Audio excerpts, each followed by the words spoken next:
বর্ষার শুরুতে ২৪ ঘন্টার বৃষ্টিতেই তলিয়ে গেছে খুলনা মহানগরীর নিম্নাঞ্চল। দেখা দিয়েছে জলাবদ্ধতা।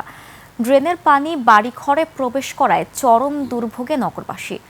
পতিত আওয়ামী শাসনামলে সোয়া ৮০০ কোটি টাকার ড্রেন পুনর্নির্মাণ প্রকল্পের ৬৩৪ কোটি টাকা খরচ করা হলেও তা কোনো কাজে আসেনি। শেখ মোহাম্মদ জুয়েলের ক্যামেরায় খুলনা প্রতিনিধি আশরাফুল ইসলাম নূরের তথ্যে desk report. Colour expert, George sap এবং মাইল্ড অন হ্যান্ডস টেকনোলজি সমৃদ্ধ অরিক্স ক্রিস্টাল ওয়াশ আপনার লন্ড্রি এক্সপার্ট। দেখে বোঝার উপায় নেই, এখনো শহরের দৃশ্য। থই থই পানিতে চলছে যানবাহন, ঘরবাড়িতে প্রবেশ করছে ড্রেনের ময়লা আবর্জনা। মঙ্গলবার সকাল ৬টা থেকে বুধবার সকাল ৬টা পর্যন্ত খুলনায় ১০১ মিলিমিটার বৃষ্টিপাত হয়, আর তাতেই এই দুরবস্থা। সামনের পুরো বর্ষায় দুর্ভোগ কোন পর্যায়ে পৌঁছে তা নিয়ে শঙ্কিত নগরবাসী।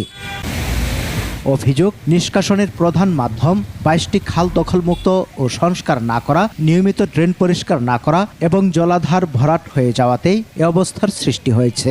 ১০ মিনিট আধা ঘন্টা বৃষ্টি হইলেই মোটামুটি রোদ ১ ফুট পানি উঠে যায়। ড্রেনটা যদি সুন্দরভাবে কাজ করে তাহলে এই জলাবদ্ধতা থাকবে না। ময়লা আবর্জনা, পলিথিন, বিভিন্ন কিছু ড্রেনের ভিতর গিয়ে আটকে থাকার কারণেই এই জলাবদ্ধতার কারণ। সিটি কর্পোরেশনের তথ্য বলছে, নগরের জলাবদ্ধতা দূর করতে গত ৭ বছর ধরে চলে ড্রেনেজ ব্যবস্থার উন্নয়ন কাজ। ২০১৮ সালের পর থেকে ১৯৮টি ড্রেন পুনর্নির্মাণ ও ময়ূর নদী সহ ১০টি খাল খননে গত মে পর্যন্ত খরচ হয়েছে প্রায় ৬৩৪ কোটি টাকা।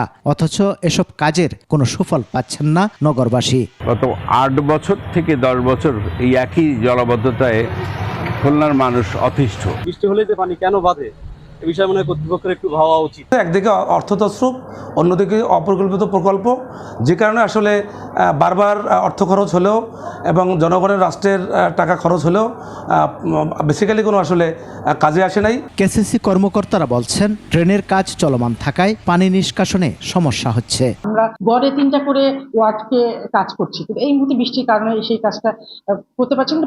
অন্য কাজগুলো যেগুলো ভাসমান ময়লার কাজগুলো কিন্তু আমাদের শ্রমিকরা করছে এবং অব্যাহত আছে। জনদুর্ভোগ নিরসনে দ্রুত কার্যকর উদ্যোগ দেখতে চান নগরবাসী। সমর ইসলাম, ডেস্ক রিপোর্ট, ২১ টেলিভিশন।